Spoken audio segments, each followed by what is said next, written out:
Hallo und herzlich willkommen zu meinem vierten Kapitel meines 2D, 3D Plattformer Games.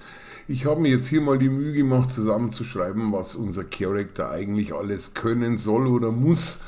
Denn wenn wir nicht wissen, was es für Sonderfunktionalitäten gibt, dann wird es natürlich extrem schwierig, ein Level aufzubauen, auch im Prototyping-Type. So, ich habe mir jetzt mal gedacht, wir werden vielleicht ein Speed-Up mit reinbauen, sodass wir da mal die Geschwindigkeit kurzfristig erhöhen können, um irgendwelche Punkte schneller zu erreichen, einen Gravity Jump, um zum Beispiel höher springen zu können, eine Zeitlupenfunktion, um eventuell präzisere Manöver auszuführen, dann einen Walljump, um diverse Höhen erklimmen zu können, eventuell Waffensysteme, zumindest mal ein Schwert oder sonstiges mit ein bisschen Melee-Battle. Dann hätte ich auch ein tierisches Maskottchen gern eingeführt, das sieht man immer auf meinem Eingangsscreen mit diesem Papageien, den finde ich eigentlich ganz süß, und dann dementsprechend auch, wenn es sein soll, ein Zeitlimit, damit man als Spieler auch ein wenig unter Druck kommt. So, jetzt möchte ich in diesem Fall, also dieses File liegt natürlich als PDF zum Download auch unterhalb dieses Tutorials auf YouTube zur Verfügung, falls du dir das runterladen möchtest. Und jetzt würde ich sagen, fangen wir einfach mal an, ein wenig Prototyping zu machen und beginnen auch schon mal mit der einen oder anderen Geschichte von der Spielerfunktionalität, damit du ein bisschen Einblick kriegst, wo wir hinwollen. Denn zuerst werden wir das alles abwickeln, sonst ist es ja unsinnig, Dinge zu verstecken an irgendwelchen Stellen, damit dann später irgendwelche anderen Level wieder geschafft oder erledigt werden können, wie zum Beispiel Walljumps. Solange ich das nicht kann, dann werde ich auch nicht springen können. So, gut, dann gehen wir jetzt einfach mal rüber auf unser Game und das ist unser Level 1 Map und wir trennen uns jetzt mal definitiv von allem, was wir hier so provisorisch mal aufgebaut haben. In dem vergangenen Abschnitt haben wir uns ja mit Supergrid mal kurz beschäftigt und das werden wir jetzt auch mal anwenden. Das heißt, ich gehe auf Content, Supergrid, ich gehe auf Starter Pack, dann auf Source und dementsprechend auf New, wo ich diese einzelnen Elemente schon zur Verfügung habe. So, du kannst dich sicher erinnern, wir haben hier unseren Foreground, Background und Default. Default sind unsere 500er Y-Einheiten. Wenn ich hier nochmal auf Player Start gehe, können wir das hier drüben überprüfen. Wir stehen auf 500 und wenn das hier selektiert ist, dann werden die Elemente alle auf Y ist gleich 500 gezogen und deswegen verwende ich jetzt nicht die Supergrid Box mit dem Pivot an der Ecke, sondern ich nehme die hier, wo Centered steht und dementsprechend kann ich diese dann auch hier schon reinziehen. So, wenn ich jetzt auf Play gehe, dann würde ich sehen, mein Player steht perfekt in der Mitte auf dieser Geschichte schon drauf. So, gut, dann nehme ich mal diese Box und dann ziehe ich die mir jetzt einfach mal ein Stückchen in die Länge. Das darf ruhig ein bisschen länger werden, so ungefähr. Und dann können wir natürlich jetzt auch mit unserem Player Start ein bisschen nach hinten fahren. Das heißt, ich möchte an der Stelle anfangen und dann werden wir dann noch ein paar kleine Hindernisse reinbauen. Ich nehme nochmal so eine Centered Box, die lege ich jetzt einfach mal da rein. Das Schöne am Supergrid ist ja, man kann das wirklich super sauber rastern und positionieren. Natürlich darf es auch verrutscht sein, das ist natürlich alles Geschmackssache. Ich versuche es jetzt hier beim Prototyping einfach mal ein wenig anders zu gestalten. So, dann lege ich hier nochmal was hin, was eventuell ein wenig höher sein soll. Das heißt, ich werde es hier auch versuchen irgendwie einzurasten und dann gebe ich dem Ganzen jetzt hier einfach mal ein bisschen mehr Höhe, sodass das Ganze mal so aussieht. Und jetzt ist immer wichtig beim Prototyping, dass man schaut, weil wir ersetzen das ja später mit richtigen Ersätzen eventuell, dass man immer dementsprechend auch drüber kommt über die Geschichte. So, also hier kann ich mal sauber drüber springen, das klappt schon mal sehr gut und dementsprechend kann ich dann schon an der Stelle dann auch weitermachen. Wir werden jetzt einfach mal zum Spaß ein bisschen Prototyping machen. Das bedeutet, ich markiere mir das hier, die Alt-Taste, ich kopiere es mir ein bisschen runter, dann ziehe ich es ein Stück rüber, sodass der Player dann da auch runterspringen kann. Ich hoffe, dass er auch reinpasst von der Höhe her. Und an dieser Stelle, damit er wieder nach oben kommt, da hole ich mir von Supergrid einfach mal aus dem Tutorial Level Blueprints, Level Elements, da gibt es ja diesen Elevator, Den lege ich jetzt einfach mal hier rein. Das Schöne ist, wir bleiben ja immer auf unserer 500er Position. Hier sieht man die Startposition und hier oben, das wäre jetzt die sogenannte Endposition. Die können wir natürlich auch markieren. Da gehe ich jetzt ein wenig runter. Da wäre manchmal schön, wenn man die orthografische Seitenansicht nimmt. Das heißt, ich gehe jetzt einfach mal mit der Geschichte hierher. Oder ich sage, das Ganze ist mir jetzt noch zu weit weg. Ich schiebe das noch ein bisschen näher ran und den ganzen Elevator, die Geschichte noch ein bisschen rüber, dass mein Player auch die Chance hat, da wieder zurückzuspringen. Und dann kann man bei diesem Elevator hier unten auch noch sagen Return to Start. Wenn man das nicht machen würde, würde er immer oben bleiben. Das heißt, das nächste Mal, wenn wir runterfallen, hätten wir ein Problem. Wir kämen hier nicht mehr hoch. Also wir lassen hier einfach mal auf Return to Start. So, wir versuchen das Ganze jetzt einfach mal. Wir spielen einfach ein bisschen Spaß. Das heißt, hier kommen wir drüber, hier kommen wir auch noch ohne Supersprung drüber. Hier können wir uns fallen lassen, hier können wir hinterlaufen. Und wenn wir hier drauf gehen, fahren wir mit unserem Elevator nach oben und dann springen wir rüber. Und nach einer gewissen Zeit, die auch einstellbar ist, geht er wieder zurück in seine Ausgangsposition. So, das sollte natürlich auch hier drüben einstellbar sein. Wir haben hier verschiedene Geschichten beim Elevator, dass man eben sagen kann, Swap Points, Cycle Size und so weiter und eben auch diese Return to Start Geschichte. So, dann haben wir auch die Möglichkeit natürlich jetzt auch schon etwas für unser Storyboard, für unsere Funktionalität zu gestalten. Das habe ich mir heute einfallen lassen. Das hat mich insgesamt 5 Stunden gekostet, aber ich wollte es unbedingt mal haben. So, jetzt nehme ich einfach mal nochmal das hier in die Markierung. Ich nehme die Alt-Taste und ziehe das Ganze etwas nach oben, so dass ich da ein bisschen mehr Abstand habe. So, dann diese Geschichten habe ich alle im Weg, die stören mich jetzt fast sogar ein wenig. Die würde ich jetzt sogar alle mal markieren an der Stelle, dass ich das eben ein wenig weiter nach oben bringen, sonst liegen mir die im Weg rum. Natürlich mit der Taste G kann ich in der Game View das Ganze natürlich auch deaktivieren. So, jetzt habe ich hier mal noch so eine Schiene aufgebaut und jetzt gehe ich nochmal auf Supergrid und ich gehe auf Starterpack und dann gehe ich nochmal auf Source und dementsprechend auf New und da gibt es so schöne Röhrensysteme und jetzt würde ich hier einfach mal solche Röhrensysteme hinbauen.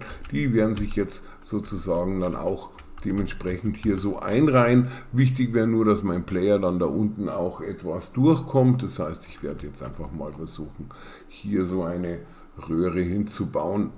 An dieser Stelle vielleicht auch ein Stück nach oben. Das werden wir dann gleich sehen, ob wir dann mit unserem Player da durchkommen oder nicht. Das ist natürlich jetzt so eine Frage der Größenordnung. Ich versuche es jetzt einfach mal so und dementsprechend werde ich dann das Ganze hier nochmal durchkopieren. Das heißt, ich mache hier mal noch eine hin und dann dahinter werde ich einfach noch eine Kopie setzen. So, jetzt wirst du dich sicher wundern, was hat der denn jetzt vor? Und ich mache sogar hier noch eine hin, aber das wäre doof, dann könnte man unten nicht wirklich springen. Das heißt, von der würde ich mich jetzt erstmal noch trennen oder ich werde diesen Cube noch ein bisschen nach hinten schieben. Und was ich jetzt vorhabe, das wäre ein sogenanntes Transportröhrensystem. Das habe ich mir heute einfach mal so eingebildet. Gut, und dazu benötigen wir hier diese Supergrid-Zylinder in der Vollversion und diese Supergrid-Zylinder, die werde ich jetzt so einbauen, dass man dann in diesen Zylindern nach oben schwebt. Man kann dann darüber schweben und auch wieder runter schweben. Das wäre jetzt mal die ganze Idee davon. So, und um das zu verwirklichen, benötigen wir jetzt einfach mal Blueprints und das erledigen wir hier unter Content. Wir legen uns einen neuen Ordner an mit New Folder und den nennen wir jetzt einfach mal Blueprints. So, in diesem Blueprints-Ordner, da kommt jetzt unser Röhrensystem rein, das heißt, da werden wir auch wieder einen New Folder machen, weil wir bekommen ja dann mehrere Features und Funktionalitäten. Das wird jetzt praktisch mein Ordner Transport Tube zum Beispiel. So, da habe ich meinen Transport Tube und dann per Doppelklick kann ich diesen Ordner öffnen. So, rechte Maustaste, Blueprint Klasse Actor und den nenne ich jetzt einfach mal BP und dann Underscore und dann Transport und Tube und ich musste 2 machen, weil die up und down unterschiedliche Skripten haben, sonst hätte ich die auch noch verknüpft. Das wird jetzt meine Transport Tube Up BP und per Doppelklick kann ich diese dann auch schon öffnen. So, jetzt ist sie bei mir im anderen Bildschirm aufgegangen, das bedeutet, ich klicke jetzt einfach mal hier oben ein und an allererster Stelle benötige ich dann natürlich mal diese Transport Cube, da habe ich mir ja diese Geschichte hier ausgesucht da unter Content, unter Supergrid, der Starter Pack, Source und New und das war die Geschichte hier, Zylinder Full. So, ich werde das mal selektieren, dann kann ich mir es nachher mit dem Pfeil nach links schön reinholen. Das heißt, ich gehe wieder auf mein BP und dann adde ich einfach mal so ein Static Mesh. So, da haben wir hier ein Static Mesh zum Adden. Static Mesh Supergrid Zylinder. Ach, er bietet es mir gleich an, weil ich es ja schon selektiert habe. Sehr gut, war meine Dummheit. Gut, so, dann habe ich hier mein Supergrid Zylinder Full. Natürlich Static Mesh, wenn du auswählst und dann hier drüben natürlich das Supergrid Zylinder Full einklingst. Das ist natürlich genauso sichtbar. Und dann dementsprechend werde ich hier noch eine Box rumbauen und das soll eine Collision Box sein, weil ich möchte da mit meinem Player interagieren können. So, dann gehe ich jetzt hier mal auf Compile und dann adde ich und dann mache ich jetzt hier einfach mal Box. Einfach mal Box und dann nehmen wir eine Box Collision und diese Box Collision, die soll unterhalb von unserem Supergrid Zylinder, von unserem Static Mesh eingeklinkt sein und dementsprechend wählen wir uns die Box auch mal an und dann ziehen wir die ein Stückchen nach oben. Ich werde mich jetzt mal von diesen ganzen Rastern hier trennen, damit ich das Ganze besser skalieren kann an dieser Stelle. Das bedeutet, meine sogenannte Supergrid-Geschichte, die hat hier einen Scale von 1:1:1 und meine Box an dieser Stelle, die bekommt jetzt einfach ein bisschen mehr. Da habe ich schon mal ein bisschen rumgespielt dran. Die kriegt bei mir so eine 1.6 und dann noch eine 1 und dann an der Stelle nochmal eine 1.6 und dann sieht die aktuell bei mir mal so aus. So, jetzt werde ich diese Box noch ein wenig nach oben schieben, weil es wäre jetzt wichtig, dass das Ganze einigermaßen sauber abschließt. Das bedeutet, wir schauen uns das mal von irgendeiner Seite an, weil wenn diese Box jetzt größer ist und wir skalieren, dann wird auch der Abstand zwischen der Box und der Grid natürlich größer, weil das hier als Parent ist und hier als Child eingereiht ist.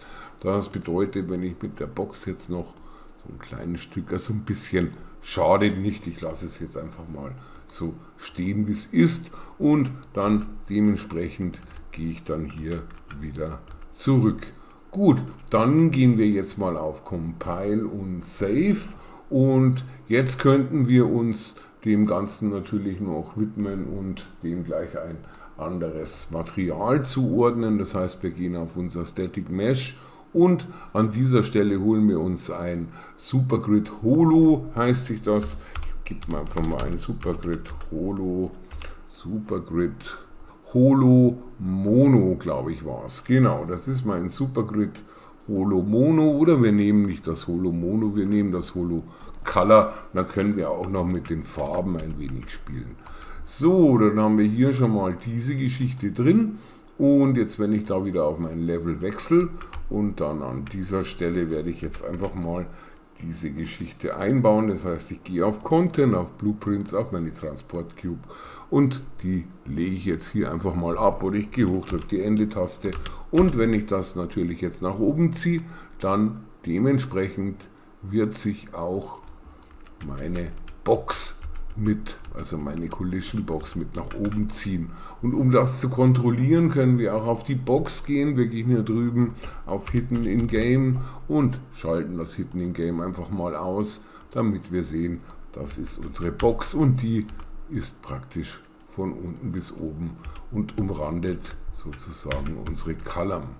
So, das wäre jetzt zum einen jetzt schon mal unser Transportweg nach oben und dementsprechend speichere ich das Ganze und jetzt sollten wir natürlich auch noch gleich die Kollisionen einstellen, sonst kann unser Player da auch nicht reinlaufen.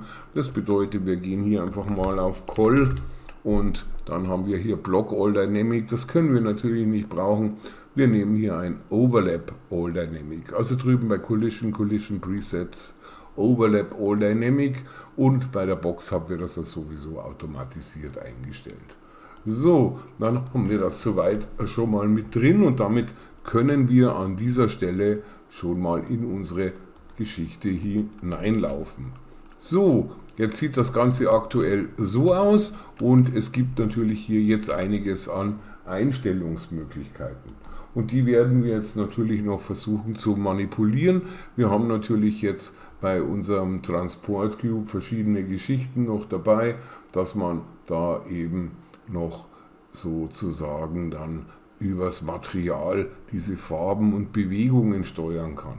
Und das werden wir jetzt gleich erstmal ausprobieren, bevor wir das Ganze dynamisieren. Das heißt, wir gehen jetzt hier mal rein, schauen uns das Ganze einfach mal an, klicken einfach mal das Material hier doppelt und legen uns das Material hier, also in dem Fall die Instanz, einfach mal ein bisschen rüber, sodass wir das besser im Blick haben. Wechseln dann zum Beispiel, lassen wir das gleich hier in unserem BP, da sieht man es ja auch ganz gut im Viewport. Und was für uns interessant ist zum Beispiel, ist die Brightness.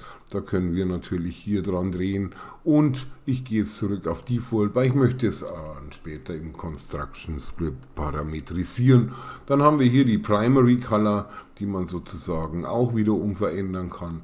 Es gibt die Secondary Color, die ebenfalls veränderbar ist. Und natürlich ganz wichtig für uns die Various-Geschichten. Es gibt Shift X, Shift Y, es gibt Speed X A, Speed X B, Speed Y A und Speed Y B. So, da können wir natürlich jetzt einfach mal ein bisschen experimentieren beim Shift. Da dreht sich das Ganze einfach mal so. Das ist absolute Geschmackssache. Für mich nicht unbedingt notwendig. Hier kann man diese Geschichten noch ein wenig verstellen, wie das dann praktisch in der Skalierung aussieht. Und bei der Speed A, da dreht sich das Ganze dann noch ein Stück so rüber und dementsprechend gibt es eine Speed B, da wird es dann sozusagen dann so gedreht.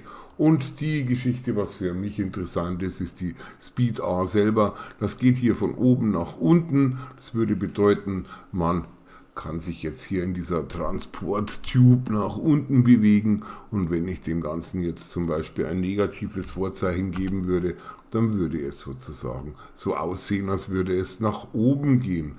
Gut, es gibt noch eine Speed B und so weiter und so fort. Also das ist alles Geschmackssache. Ich arbeite aktuell mit den Parametern Speed YA für rauf und runter und dementsprechend werde ich damit arbeiten, dass ich sozusagen die Brightness vielleicht noch erhöhe und dementsprechend auch die Primary Color und die Secondary Color, aber das werde ich Ihnen als globale Variablen definieren, sodass man sie dann ganz bequem im Detail im Viewport einstellen kann. So, ich gehe hier auch wieder zurück, wir wissen ja, was wir zu tun haben. Ich klinge es trotzdem mal hier oben ein, gehe sicherheitshalber mal auf Save, damit das alles seine Richtigkeit hat. Und jetzt gehen wir einfach mal rüber auf unseren Transport Tube. Wir können die Box definitiv mal wieder mit dem Hidden in Game sozusagen wieder einschalten. Hidden in Game gleich True, damit sie dann später nicht sichtbar ist und dann dementsprechend speichern. So, dann gehen wir auf unser Construction Script und an dieser Stelle werden zum Beispiel die Dynamic Material Instanzen erzeugt und das geht zum Beispiel so, indem man hier mal rauszieht und sagt Create Dynamic Material Instance und zwar hätte ich gerne nur die komplette Instanz ohne die Box in Klammern, also ich hätte gerne eine Materialinstanz erzeugt und zwar von meiner Geschichte hier, die ich hier drin habe, nämlich von diesem Material, von diesem M Supergrid Holo Color. Und das muss ich mir jetzt suchen an dieser Stelle, das ist mein M Supergrid Holo Color, das wird es dann auch geben. Hier ist es im Supergrid Holo Color und dann dementsprechend haben wir das dynamisch erzeugt und jetzt wollen wir diese Parameter setzen. Und zwar haben wir hier gesehen, ich hätte gern die Brightness gesetzt. Die Brightness ist ein sogenannter Skalarparameter.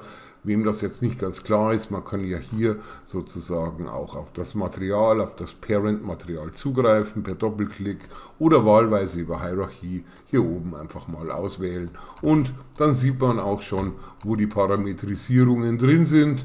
Und hier haben wir Param, Primary Color und der Param Secondary Color und hier sieht man Speed A, Speed YA, Speed XA, Speed XB und YB. So, das sind meine Parameter, hier sind weitere Skalarparameter, die ich aber jetzt auch nicht verwenden möchte, und alles was skalar ist, kann man dann drüben in der Instanz eben sauber einstellen. So, ich gehe jetzt auf Nova, ich habe was verschoben, ich möchte ja nichts verändern an der Stelle und dementsprechend werde ich jetzt den ersten Skalarparameter einfach mal setzen. Das heißt, ich ziehe einfach mal aus der Dynamic-Geschichte Return Value raus und dann sage ich einfach mal set Skalarparameter bei Value und dann ist das auch schon sauber hier mit meiner Instanz verbunden. Und jetzt dürfen wir keinen Fehler machen. Hier verzeiht Unreal auch keine Groß- und Kleinschreibfehler oder sonstige Syntax. Das heißt, wenn wir jetzt zum Beispiel mit der Speed arbeiten wollen, wo wir nach oben und unten gehen,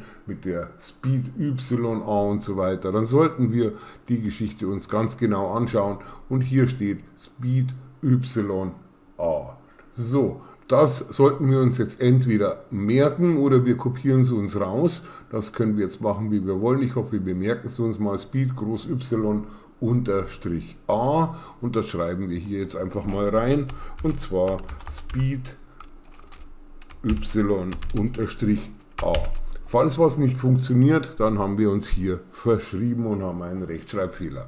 So, damit wir das Ganze parametrisieren können, rechte Maustaste, Promote to Variable und diese Value, die können wir hier unten links unter Variablen, das nennen wir jetzt einfach mal die Speed, weil wir wissen ja, was damit gemeint ist. Kannst natürlich auch eine eigene Wortwahl dafür verwenden. So, dann gehen wir hier einfach mal auf Compile und diese Speed, die hatte ja sozusagen den Wert hier drüben aktuell mit 0,22 und wir wollen ja nach oben, haben wir gesagt, da machen wir es negativ, dann würden wir es Default, dann müssen wir es später nicht einstellen, minus 0,22 ist aber nachjustierbar, kein Problem, also ständig außerhalb auch noch veränderbar und zum Testen visuell sichtbar. So, das Ganze dann auf Public, damit wir es dann auch außerhalb editieren können und dann gehen wir auf Compile. So, das wäre unser erster Skalar und jetzt wollte ich die Brightness noch mitnehmen und dann ziehe ich hier wieder aus meiner Materialinstanz heraus und sage wieder set Skalarparameter Value und in diesem Fall möchte ich meine Brightness, ich verbinde das hier schon mal vorsichtshalber und jetzt schaue ich nochmal rüber auf meine Instanz und das Ganze nennt sich Brightness auf Englisch, so wie man es auch schreibt und dementsprechend können wir dann hier Brightness eintragen. So, Brightness ist dann auch schon integriert und dann wieder rechte Maustaste, Promote to Variable und diese Variable, die nennen wir dann einfach mal hier unten links sozusagen Brightness. Das wird unsere Brightness Float Variable und die können wir dann auch schon mal kompilieren und die steht ja hier Default auf 1, das heißt wir werden die hier auch schon mal vorab auf 1 Default und kompilieren stellen. So, da haben wir das Ganze drin und jetzt müssten wir noch mit den Farben arbeiten und da können wir genauso wieder mit Parametern arbeiten, nur dass eine Farbe natürlich ein Vektor ist, ein Vektor 3 oder mit Alpha ein Vektor 4, das heißt in dem Fall setzen wir keinen normalen Skalarparameter, sondern einfach einen Vektorparameter Value. Und dann ziehen wir auch wieder hier raus. Ich mache es jetzt einfach mal da unten hin und dann können wir es nach hinten schieben. Und dann sage ich einfach mal set Vektorparameter S oder R Value, set Vektorparameter Value. Ich ziehe es mir wieder nach hinten. Immer sicherstellen, dass alle mit dieser Create Dynamic Material Instance Return Value verbunden sind. Und jetzt brauchen wir auch wieder unseren Variablennamen und der nennt sich hier Primary Color. Das müssen wir uns auch wieder merken, so wie es ist. Und dann dementsprechend schreiben wir hier rein Primary Color. So, Primary Color, Groß-Kleinschreibung, Fehler werden nicht berücksichtigt. Das heißt, das sehen wir dann gleich im Test. Und dann dementsprechend werden wir das auch wieder ausklammern. Promote to Variable. Und das Schöne ist, Unreal weiß jetzt automatisch, dass es eine Linear Color ist vom Typ. Und diese Value, die nennen wir jetzt auch einfach mal Primary Color.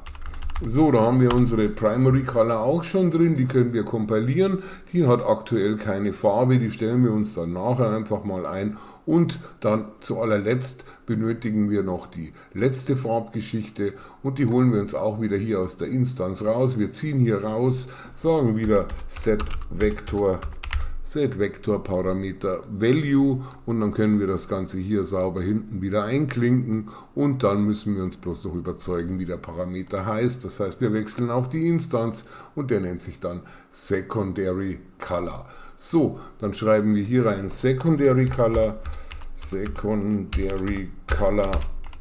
und dementsprechend ist das unsere Secondary Color. Jetzt muss ich nur schauen, dass ich mich nicht verschrieben habe.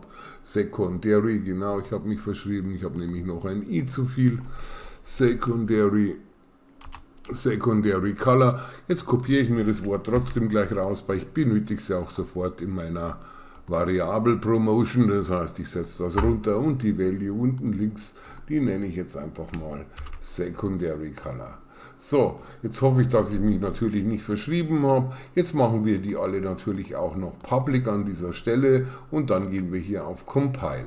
So, die zwei Farben sind momentan auf Null, die sind nicht definiert, aber im Endeffekt würde das Ganze dann schon zumindest mal initialisiert werden und davon können wir uns jetzt mal überzeugen. Wir gehen auf Compile, wir können hier auch bei Save on Compile zum Beispiel hier auf die drei Pünktchen gehen und dann sagen wir hier auf On Success Only, dann sparen wir uns über den Klick nach dem Kompilieren auf das Save, weil das dann automatisch gesaved wird. So, und dann rüber auf unsere Map und hier sehen wir ja auch schon unsere Tube, die wir hier aufgebaut haben. Jetzt können wir die hier selektieren und hier drüben sehen wir dann auch unter Detail unsere Default Values. So, das wäre unsere Speed an der Stelle. Die sollte jetzt sozusagen in irgendeine Richtung gehen. Die Brightness, ich mache jetzt einfach mal eine Farbe mit rein und hoffe, dass ich da irgendwas erreichen kann dadurch. Und so wie es aussieht, kann man noch gar nichts machen. Und das liegt natürlich daran, dass ich noch vergessen habe, diese dynamische Material Instanz meinem Static Mesh zuzuordnen. So, und das müssen wir natürlich auch noch machen. Wir nehmen unser Supergrid Static Mesh, das ziehen wir uns hier rein und dann sagen wir hier einfach mal Set Material und dann dementsprechend können wir das Ganze hier wieder verknüpfen. Und was wollen wir für ein Material verknüpfen?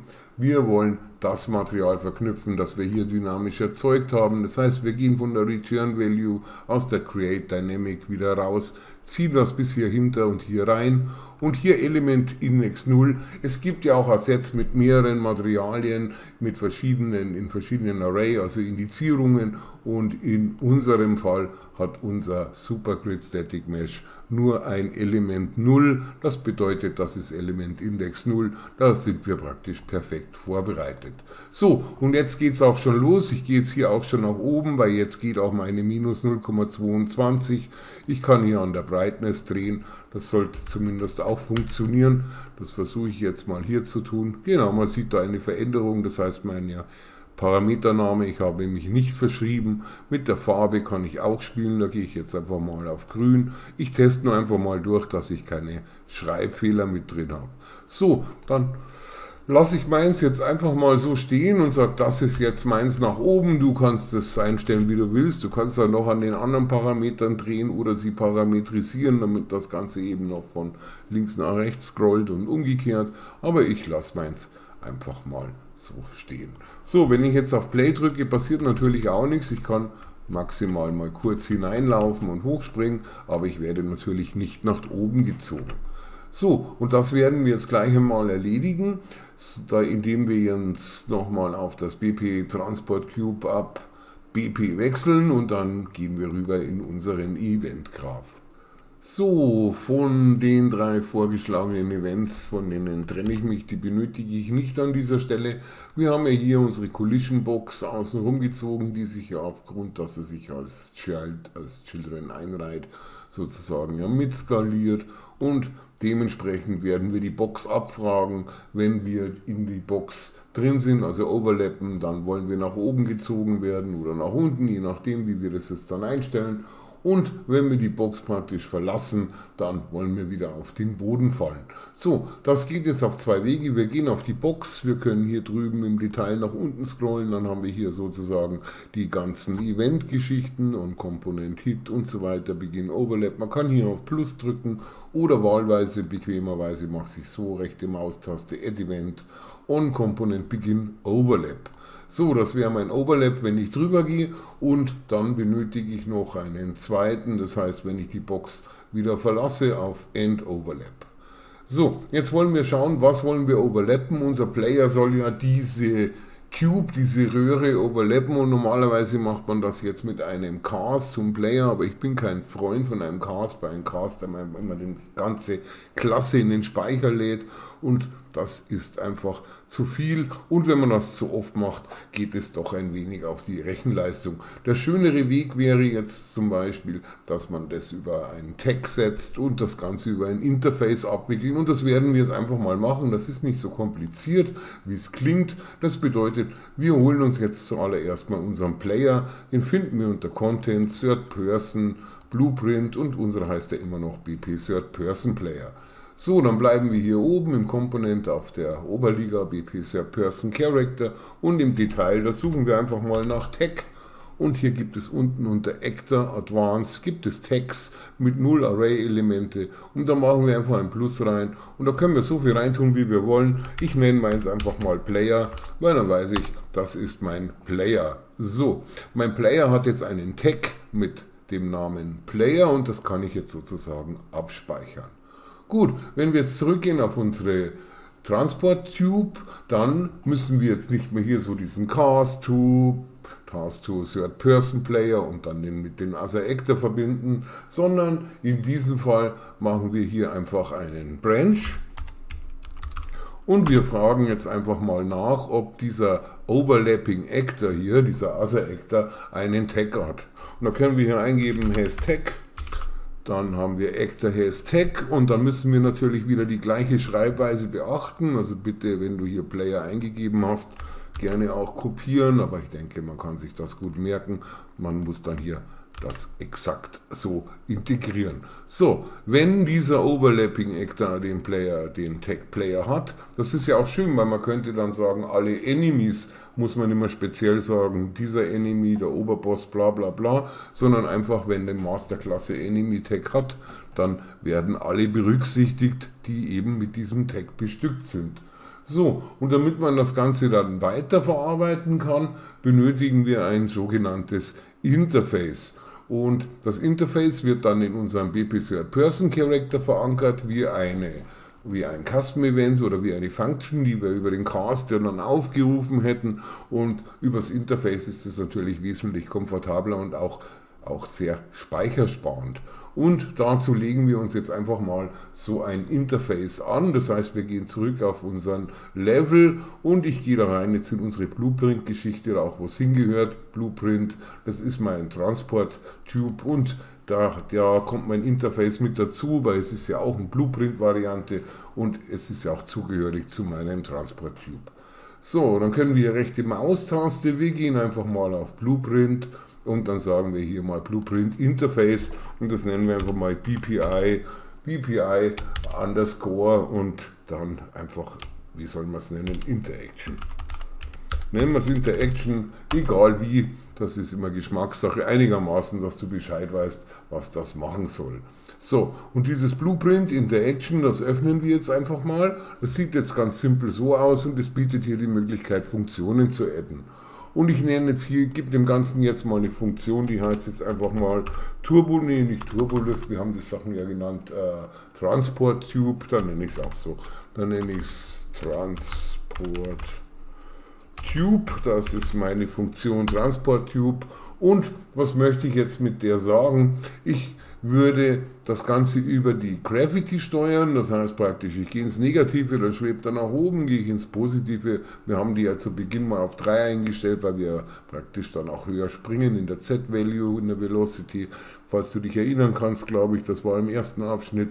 Und dementsprechend möchte ich über dieses Interface eben diverse Variablen steuern. Und dann gehe ich unten bei Inputs einfach mal auf Plus, und da sage ich jetzt einfach mal Gravity Graffiti und die Graffiti wird sein vom Typ Float. Das wird ein Float und ich gehe zwischenzeitlich mal auf Speichern, damit nichts abstürzen kann. Gut, dann habe ich da die Geschichte so entwickelt, dass ich da nicht so viele Interface-Abfragen brauche. Das heißt, ich werde noch eine Variable up einführen als Boolean und wenn die nicht selektiert ist, dann heißt es halt down, dann soll es nach unten gehen. Das heißt, ich mache hier einfach noch eine Input-Variable und die nenne ich dann einfach mal up und zwar dementsprechend up und als Typ Boolean.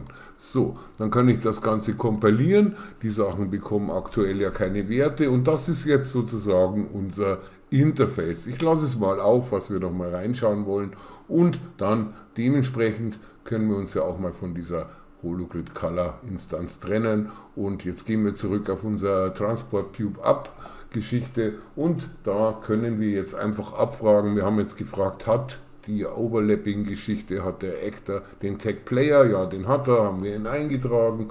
Und dann, bevor wir ein Interface irgendwo aufrufen, müssten wir abfragen, ob das Ganze ein Interface hat. Und das machen wir dann sozusagen auch über die Other-Actor-Geschichte. Das heißt, wir ziehen hier raus und da gibt es dann praktisch die Geschichte. Das heißt, das Object Implements Interface und da haben wir es auch schon und da können wir jetzt einfach suchen nach unserem BPI Interaction.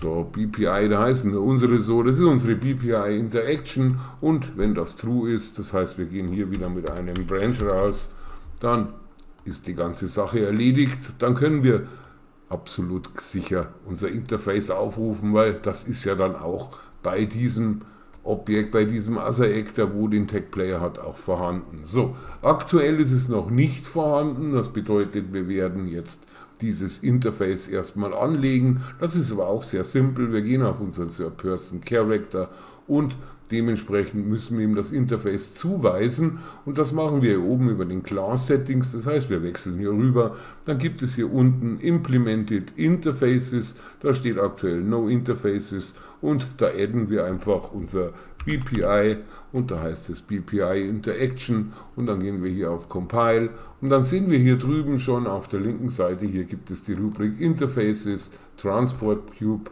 und jetzt suchen wir uns hier ein freies Plätzchen, rechte Maustaste und dann Implement Interface. So, und wenn das aufgerufen wird, dann wird automatisch dieser Event aufgerufen, das heißt wir laufen hier komplett ohne Casting und das ist natürlich sehr, sehr CPU-sparend. So, das ist jetzt unser Event in unserem Third Person und der übergibt jetzt auch, man sieht es auch schon, die Graffiti und das Up, das wir ja sozusagen hier einfach mal als Input definiert haben. Gut, dann könnten wir jetzt eigentlich weitermachen hier hinten. Das heißt praktisch, wir gehen wieder rüber auf unseren BP Transport Cube, weil wir haben jetzt abgefragt, Tag hat das, was den Tag hat, auch dieses BPI Interaction Interface. Und wenn das so ist, dann würde ich das gerne aufrufen. Und natürlich, wie haben wir das jetzt genannt? Das ist der Event Transport Tube. Das heißt, wir können jetzt hier drüben einfach rausgehen und wir suchen nach Transport Tube. Und dann gibt es hier die BPI Interaction. Das ist ja praktisch unser Interface. Und die Message in Klammern dahinter, das ist praktisch der richtige Aufruf. So, das wäre jetzt der Aufruf zu dem Interface an alle, die dieses Interface implementiert haben. Also du kannst es natürlich jedem Enemy, jedem anderen Player, jedem Friendly, allen implementieren. Jeder würde jetzt mit diesem Aufruf die Message bekommen, hallo, du musst jetzt irgendwas ändern oder was erledigen für den es interessiert. So, das Target ist natürlich auch ganz einfach, das ist dann wieder unser Other-Actor, das werden wir einfach so mal mit reinschieben und die Graffiti, die wir da praktisch jetzt mal überliefern wollen, die ist natürlich fest einstellbar. Da wollen wir natürlich dann auch dementsprechend eine sogenannte Float mit anlegen, dass man das separat dann noch definieren kann außerhalb in unserem Viewport Detail. Das heißt, die Graffiti werden wir nochmal als Variable promoten, die nennt sich auch schon Graffiti und die werden wir auch mal wieder public machen und dementsprechend gehen wir hier mal auf Compile. So, dann haben wir hier aktuell die Taste Up, ja, wir wollen nach oben, haben wir gesagt, wir arbeiten ja in unserem Transport Tube Up, das heißt, hier können wir mal bequem ein Häkchen setzen, Das müssen wir jetzt dann einfach mal nur noch auswerten. So, jetzt haben wir die Geschichte hier einfach mal nur so, dass wir sie aufrufen. Wir kompilieren, speichern und dann können wir hier auch per Doppelklick bequem natürlich auf unser BPI Interaction wechseln, aber das brauchen wir nicht. Wir müssen hier rüber, wo wir unseren Event gecallt haben.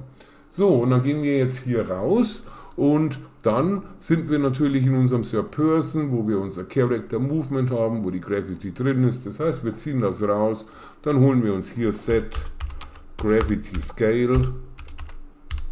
Set Gravity Scale hätten wir an dieser Stelle und dann können wir das Ganze hier schön sauber mal verbinden und dann, was wollen wir denn da setzen? Das ist die Gravity, die dann damit übergeben werden soll und dann dementsprechend habe ich das Up mit drin, weil ohne Sprung würde beim Gravity Scale Änderung der Character nicht nach oben schweben, deswegen werde ich ihm einen kleinen Launch Character Function mitgeben und das bedeutet, wenn es nach unten geht, dann wird einfach nur das gesetzt, aber wenn es nach oben gehen soll, muss ich ihm einen kleinen Schubs mitgeben. Das ging irgendwie nicht anders. Das heißt, ich mache jetzt einfach einen Branch und wenn das Up sozusagen True ist, dann werde ich diesen Character einfach mal launchen. Dann mache ich einen Launch Character und dementsprechend habe ich ein bisschen rumgetestet. Selbst sind wir ja selber, unser Third Person. Wenn ich in Z dem einfach mal eine 50 gebe, das reicht ihm. Falls dir nicht reicht, musst du es halt einfach ein bisschen höher einstellen.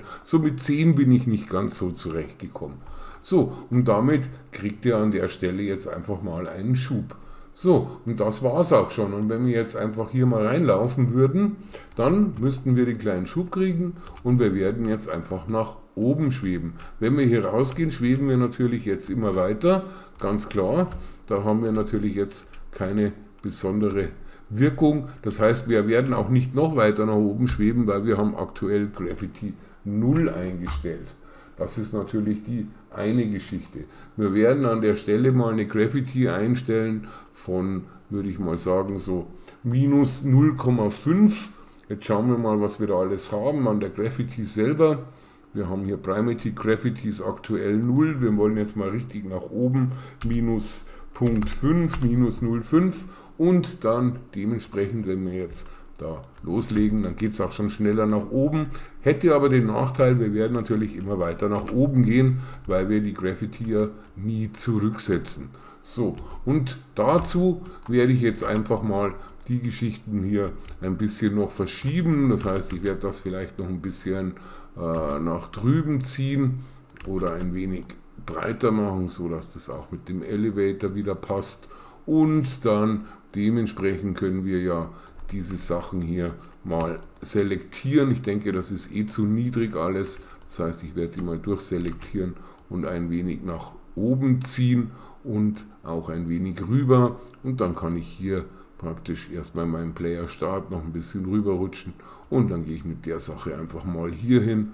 Und da oben habe ich mir einfach so einen Trick einfallen lassen. Da mache ich einfach so einen Cube mit hin. Ich gehe erst zwischenzeitlich mal auf Save, Content, Supergrid, dann Starter Pack, Source und New und dann nehme ich wieder meinen Centered Cube und den werde ich dann einfach mal so positionieren, dass sozusagen mein Player da nicht rausfliegen kann. Das ist jetzt einfach mal so ein Workaround, aber irgendeine Lösung muss man ja dazu auch finden. So, jetzt schaue ich mal, wie wir das Ganze noch sauber hinrutschen können. Ein bisschen rüber und ein bisschen nach vorne. Ach, ich habe die ganzen Raster ausgestellt, das ist natürlich ein bisschen unsinnig. So, und jetzt sitzt das Ganze auch sauber da und dann kann ich ihm die Röhre sozusagen auch noch ein bisschen mit rübernehmen oder so, dann kann er schön runterfallen und ich lasse ihm die Röhre jetzt mal ganz nach oben. So, das wäre jetzt mal die eine Geschichte und jetzt, wenn er aus der Röhre rausspringt, soll er wieder zum Boden fallen. Das wäre so das nächste. Wir können noch mal einen kleinen Test machen, wir laufen hier rein und dann fliegen wir hier hoch und wir bleiben jetzt hier oben. Man sieht, wer kommt auch hier durch und hier haben wir schon mal so das Problem, dass wir hier dann praktisch die Kamera direkt auf dem Player haben. Manche wollen das, ich finde es an der Stelle sehr, sehr ungünstig und deswegen stellen wir das gleich mal ab. Wir gehen auf unseren Third Person Character Camera Boom und es gibt hier drüben Do Collision Test unter Camera Collision Do Collision Test einfach ausmachen. Kann man natürlich auch über Blueprint steuern. Das heißt, wenn das deselektiert ist und gespeichert ist, dann wird das an dieser Stelle nicht mehr passieren. Das heißt, wir können hier richtig schön sauber durchschweben und ich finde, das sieht ein bisschen eleganter aus. So, jetzt geht es hier erstmal nach oben und dementsprechend speichere ich wieder zwischen und dann wechseln wir wieder rüber in unser Blueprint und jetzt wollen wir mal die gleiche Geschichte mit dem End Overlap noch veranstalten. Das heißt, in dem Fall würde ich sozusagen noch eine Boolean einführen. Es könnte sein, dass wir Röhren haben, wo wir eben nicht exiten wollen, das heißt, wo wir auf gar keinen Fall raus wollen, zum Beispiel horizontale Geschichten.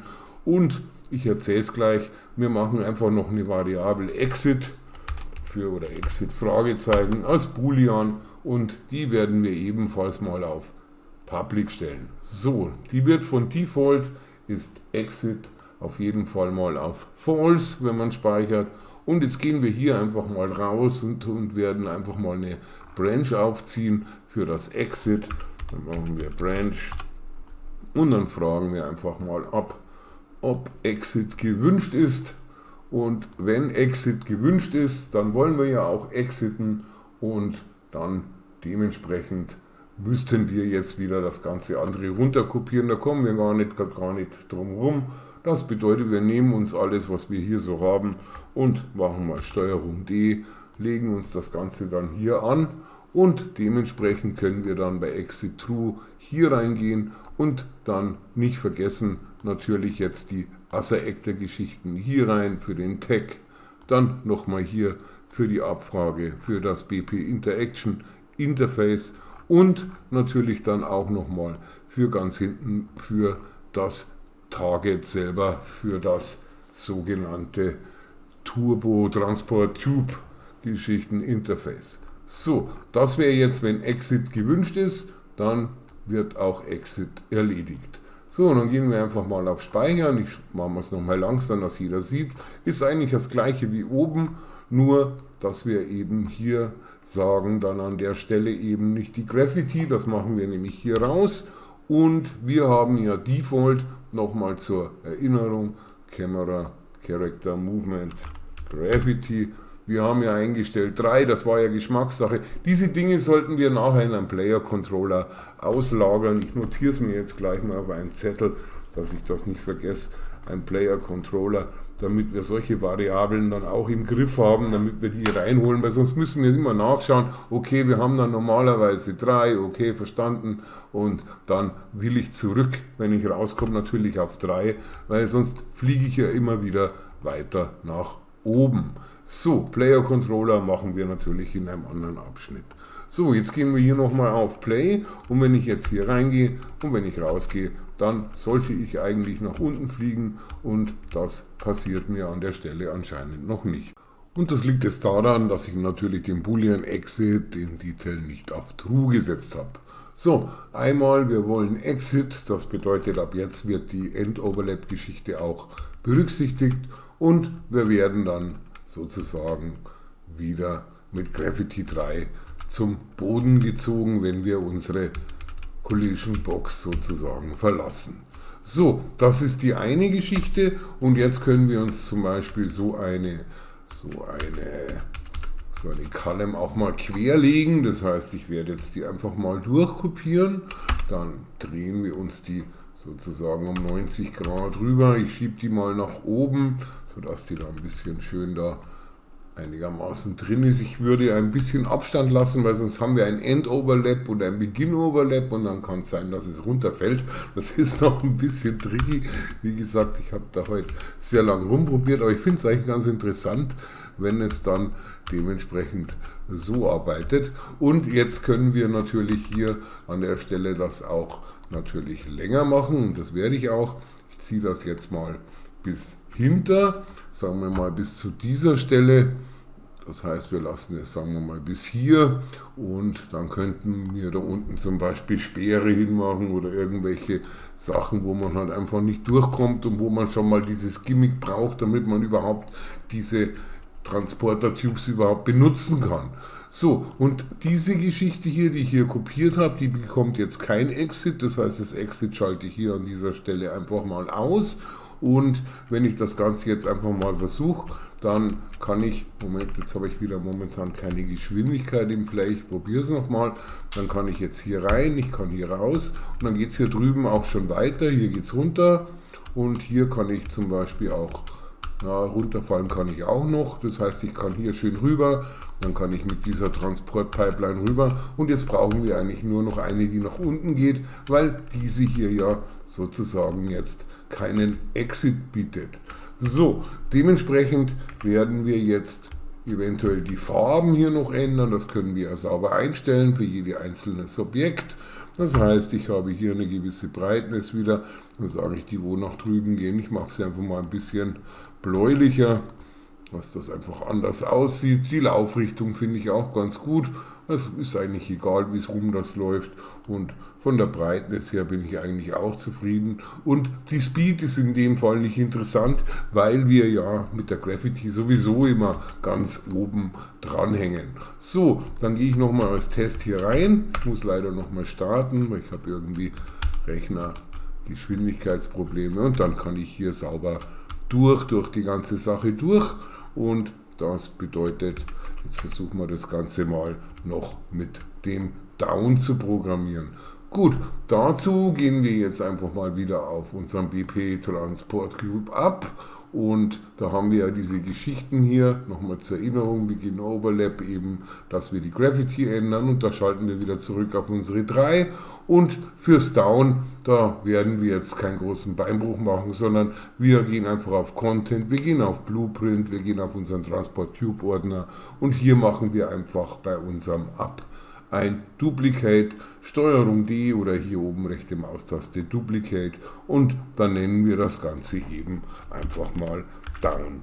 So, per Doppelklick können wir das auch gleich öffnen und hier wird es so ziemlich gleich bleiben. Wir haben ja hier wieder diese Event Overlap Geschichte mit unserer Box, die außen rum ist. Das ist ja das gleiche, wir haben eine Kopie gezogen von unserer Up und dementsprechend müssen wir lediglich das Häkchen bei Up rausmachen. Das heißt, es geht in dem Fall nach unten und wenn wir das Ganze eben verlassen über Exit, dann wollen wir natürlich auch nicht nach oben, sondern nach unten und werden das Up wieder ausschalten und da haben wir dann auch die Graffiti 3,0. So, das hätten wir natürlich jetzt auch anders steuern können, aber ihr werdet gleich sehen oder du wirst gleich sehen, wir benötigen dann noch eine Sache. Das heißt, wenn wir langsam nach unten uns runterlassen wollen, dann müssten wir, wenn wir am Boden sind, wieder auf die 3,0 umschalten. Ansonsten fliegen wir mit 3,0 runter oder wir werden, wenn wir unten ankommen, sofort immer sehr, sehr langsam mit der Graffiti wieder nach oben gehen und so weiter. So, jetzt schauen wir uns das Ganze einfach mal an. Ich habe jetzt hier die Geschichte so drin und jetzt werden wir uns einfach mal diese Down-Tube hier mal reinstellen. Das heißt, ich werde mir die hier mal so hinrutschen. Dann fahren wir das Ganze ein Stückchen nach oben, sodass das dann auch schön abschließt mit der anderen Geschichte, dass man vielleicht noch ein bisschen rüberspringen muss. So, dann gehe ich jetzt hier rauf. Dann könnten wir natürlich hier auf der Tube dann sagen, wir machen hier doch einen Exit hin, dass man auch runterfallen kann, wenn man nicht drüber schwebt.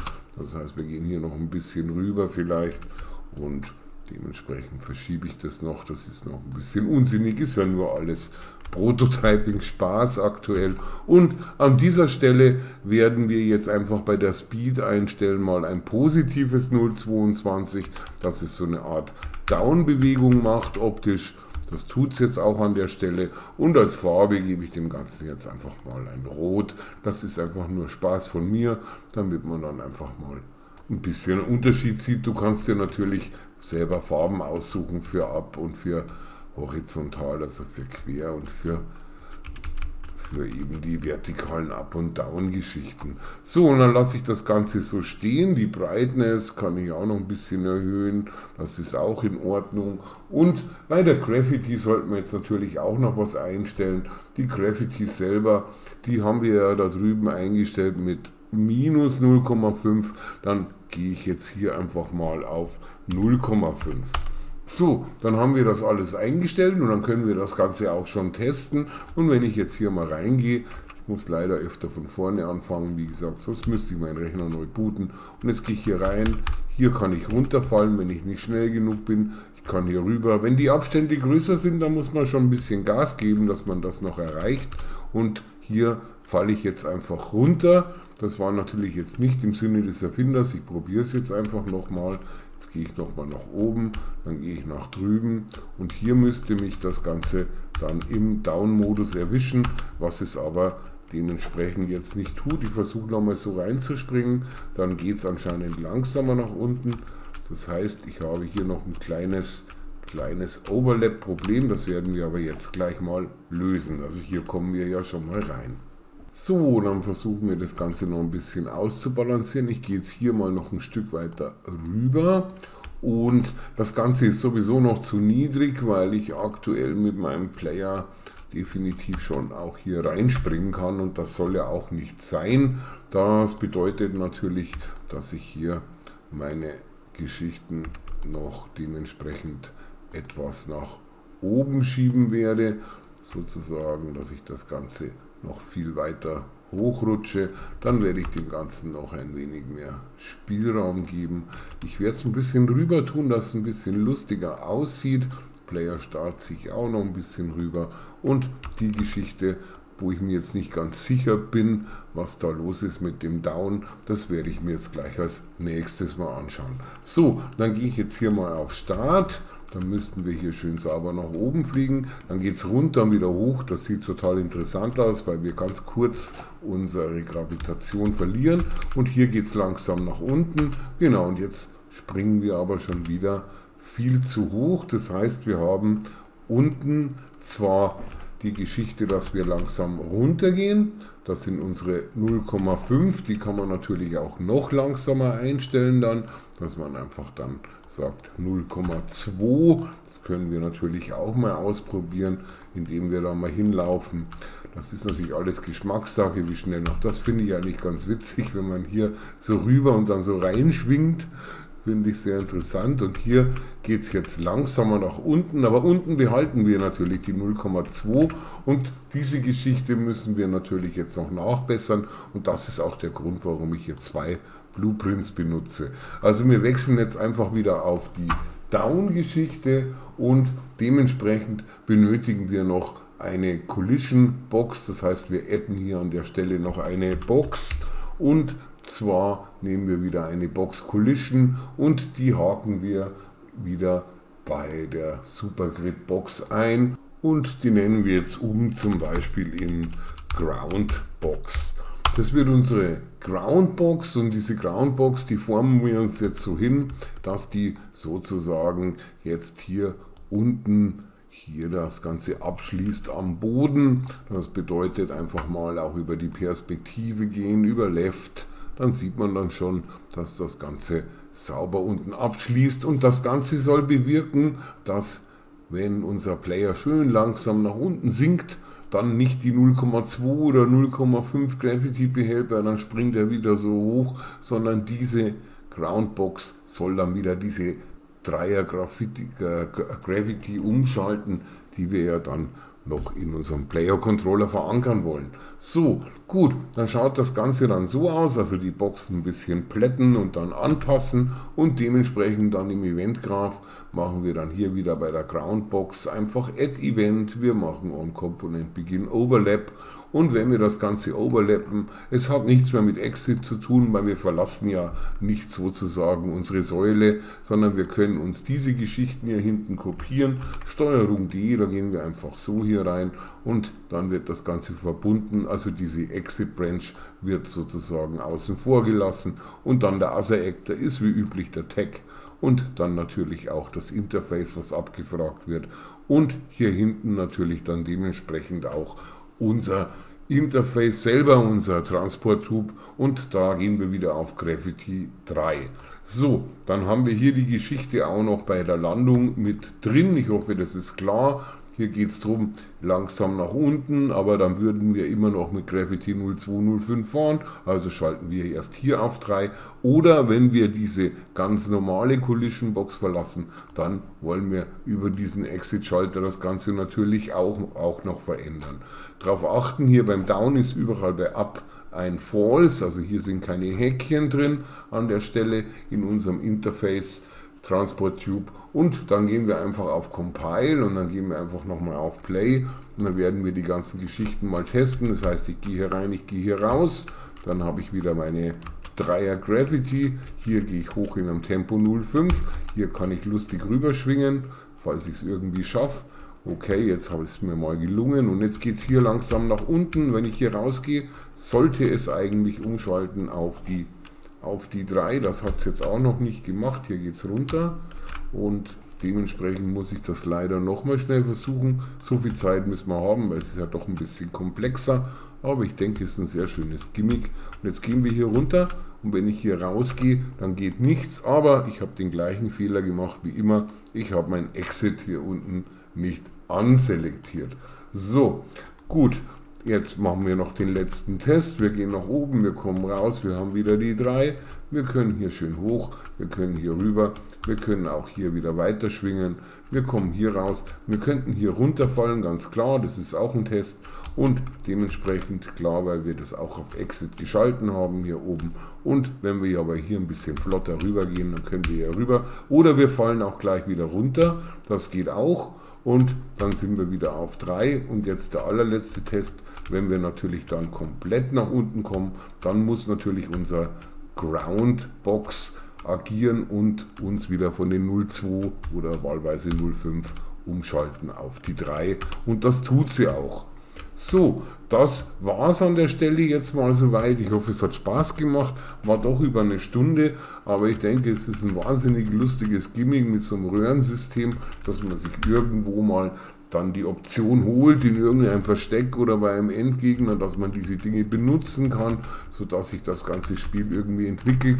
Und je mehr von diesen Gimmicks wir jetzt sozusagen dann programmieren, umso einfacher und leichter fällt es uns dann auch einen dementsprechenden Level dafür zu prototypen. Gut, dann denke ich, das war's soweit und ich hoffe, es hat dir Spaß gemacht. Bis dahin und dann bis zum nächsten Mal.